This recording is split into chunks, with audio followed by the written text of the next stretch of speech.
So I think Liverpool could have a really tough time against Crystal Palace tomorrow if they don't go with this lineup. Now, I think the key to unlocking Crystal Palace here is going to be running Isak along with Wirtz. And look, I understand people are worrying about Wirtz's form, but the game that those two played together, they had some really good link-up play. They just seemed to be on the same wavelength, which I think between Ekitike and Wirtz, I just don't feel like they ever quite clicked. Whereas these two, they were making runs off each other, they were doing great 1-2s, and that was only their first, 60 minutes together. And I think Isak, at that point, wasn't up to match sharpness.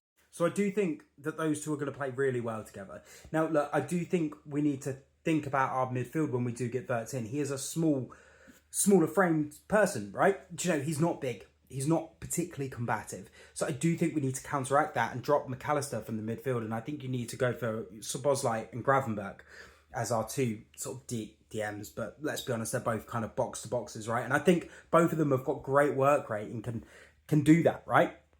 Bradley a bit more defensive than Frimpong, and I think that's the balance here, right? You need a bit more defensive minded on the fullbacks if you're going to be running this as your midfielder, right? Your attacking midfielder. I think he is the key to unlocking a side like Palace where you need to unlock their defence to get some goals in, and I think those two are key.